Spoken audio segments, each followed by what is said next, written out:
Hello ज्ञान warriors. तो स्वागत है हमारे इस नए वीडियो में। इस वीडियो में हम सीखने वाले हैं आई का उच्चारण। पिछले वीडियो में मैंने सिखाया था ई का उच्चारण, ई का उच्चारण क्या होता है सब बताए थे। अगर आपने वो वीडियो नहीं देखा है तो आप जाकर ज्ञानप्रभा क्लासेस सर्च करके देख सकते हैं, और इस उस वीडियो का लिंक इस डिस्क्रिप्शन में मिल जाएगा। तो अब हम सीखने वाले हैं आई का उच्चारण। तो देखते हैं एक एक करके आई के क्या रूल होते हैं, वो हम समझाने वाले हैं। तो समझते हैं। आई का जो पहला पहला रूल होता है वो क्या कहता है, जब दो या तीन कॉन्सोनेंट के बीच आई आए तो आई को ई से पढ़ते हैं। जब दो या तीन कॉन्सोनेंट के बीच में आई आए तो आई को क्या पढ़ते हैं, ई पढ़ते हैं। फॉर एग्जाम्पल से समझते हैं। देखो, दो कॉन्सोनेंट हैं, इसके बीच में आई आ रहा है तो इसको क्या पढ़ेंगे, ई से पढ़ेंगे। इसी प्रकार क्या हो जाएगा, डीप हो जाएगा।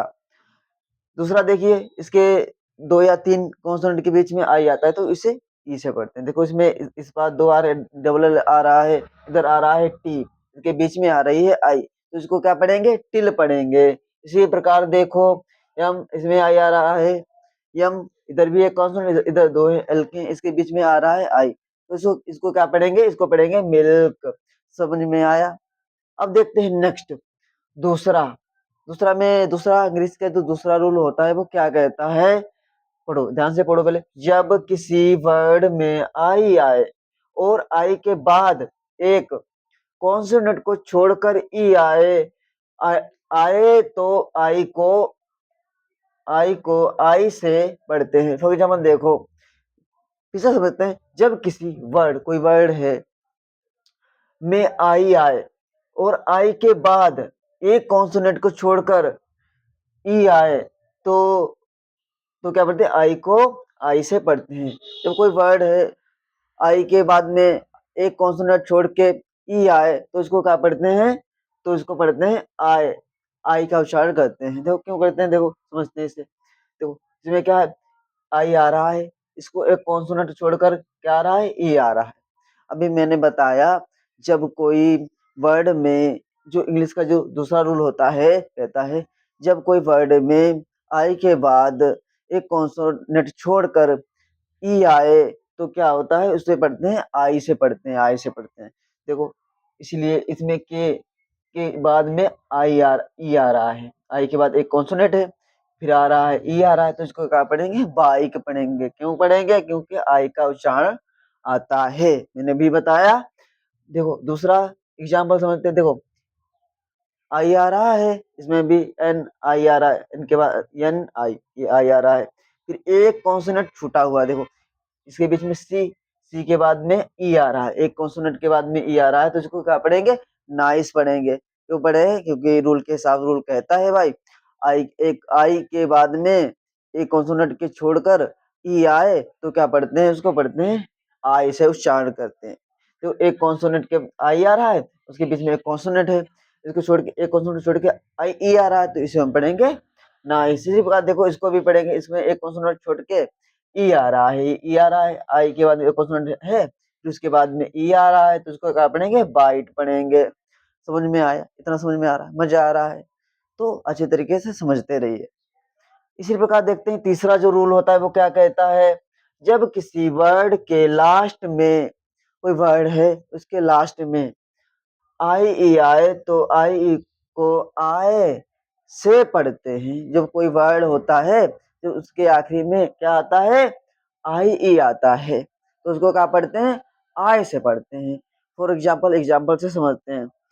एक देखो, इसमें क्या है, ई आई आ रहा है, कोई वर्ड है, मान लो ये पूरा वर्ड है, इसके लास्ट में क्या आ रहा है, आई ई आ रहा है, तो इसको क्या पढ़ेंगे, आई से पढ़ेंगे, तो क्या हो जाएगा, ये डाई हो जाएगा। इसी प्रकार देखो दूसरा, इसमें भी देखो एक वर्ड है ये पूरा, इसके लास्ट में आई ई आ रहा है, तो क्या है, इसको क्या पढ़ेंगे, लाई से पढ़ेंगे। इसी प्रकार देखो ये पूरा वर्ड है, इसके लास्ट में क्या आ रहा है, आई ई आ रहा है, इसको क्या पढ़ेंगे, इसी प्रकार पाए पढ़ेंगे। समझ में आ रहा है।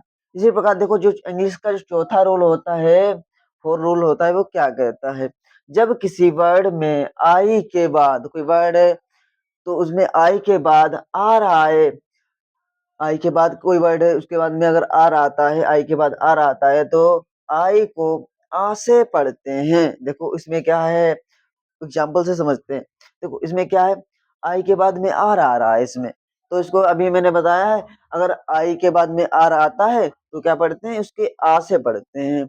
इसी प्रकार इसको क्या पढ़ेंगे, बर्ड। ठीक है, क्या पढ़ेंगे, बर्ड, बर्ड। ठीक है, इसी प्रकार देखो इसमें आई के बाद आ रहा है तो इसका उच्चारण आ से निकलेगा, क्या हो जाएगा, शर्ट। ठीक है, शर्ट। इसी प्रकार देखो इसमें भी आ रहा है आई आर, तो इसको भी क्या पढ़ेंगे, आ का उच्चारण करेंगे। इसी प्रकार क्या होगा, जब।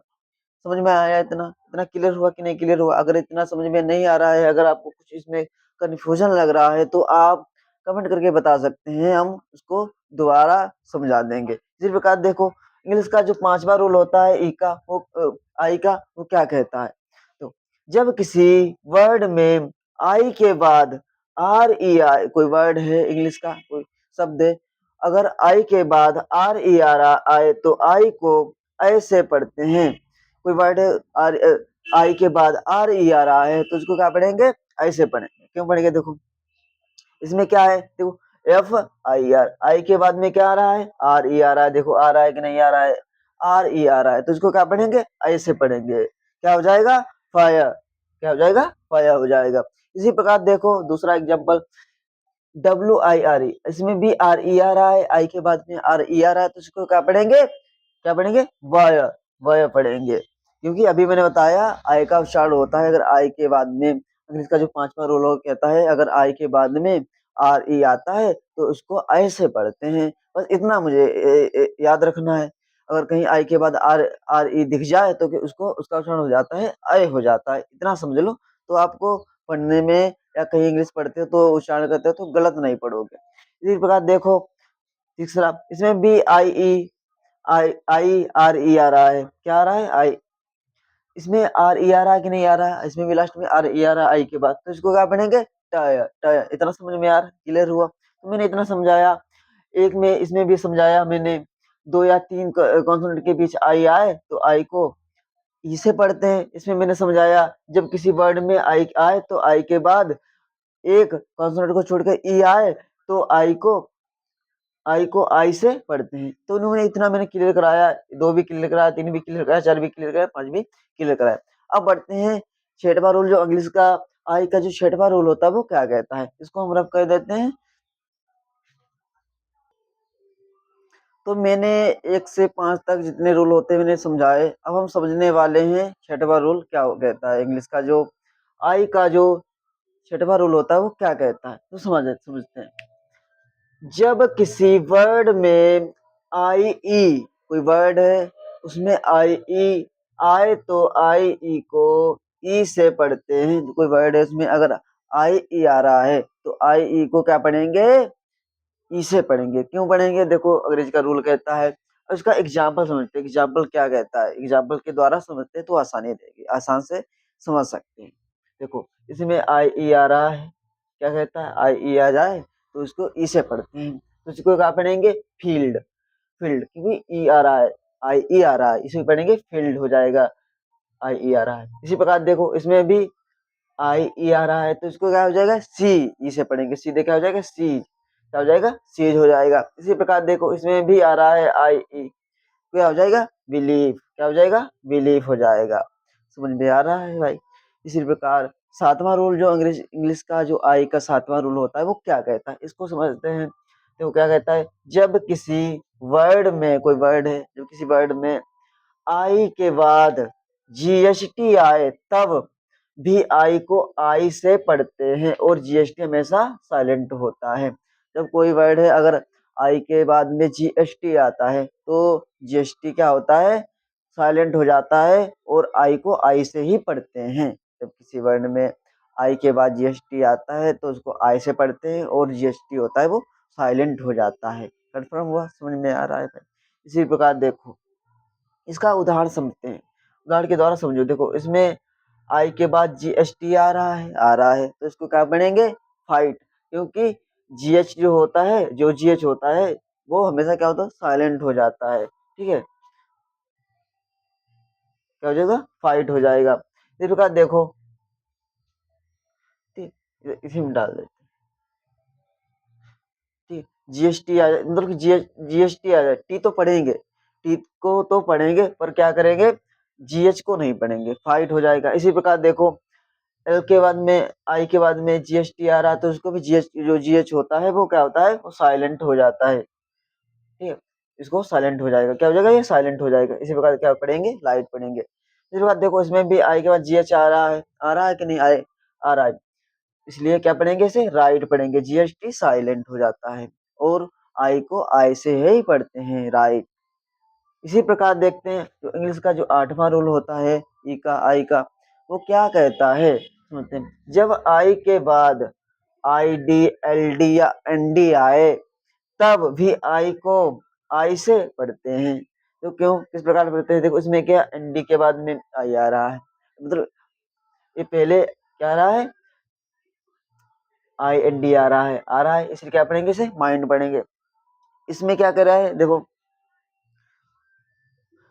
इसमें भी आ रहा है, एल डी आ रहा है। रूल क्या कहता है, जब आई के बाद आई D, L D, N D आए तो इसको क्या पढ़ेंगे, इसको पढ़ेंगे, आई से पढ़ेंगे। इसी प्रकार देखो, इसको क्या पढ़ेंगे, चाइल्ड हो जाएगा। इसी प्रकार देखो, एफ आई एन डी, इसके भी बाद में एन डी आ रहा है तो इसको क्या पढ़ेंगे, फाइंड पढ़ेंगे। क्या उच्चारण हो जाता है, आई का उच्चारण हो जाता है, इसलिए इसको क्या पढ़ेंगे, फाइंड पढ़ेंगे।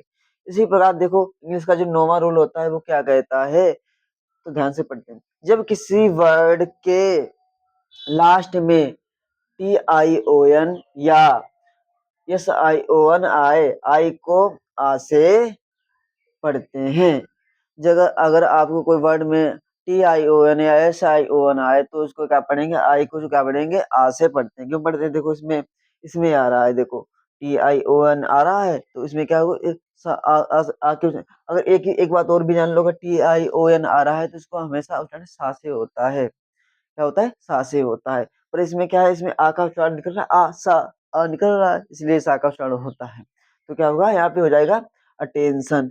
इसी प्रकार देखो, इसमें क्या है कि यम, आई के बाद में क्या आ रहा है, टी आई ओ एन आ रहा है तो उसका भी उच्चारण क्या हो जाएगा, सा से निकलेगा। इसी प्रकार क्या हो जाएगा, ये मेंशन हो जाएगा, सा। इसको तो पढ़ेंगे, सा से ही पढ़ेंगे, मगर इसमें सा में जो आ का उच्चारण निकल रहा है वो समझाया गया है।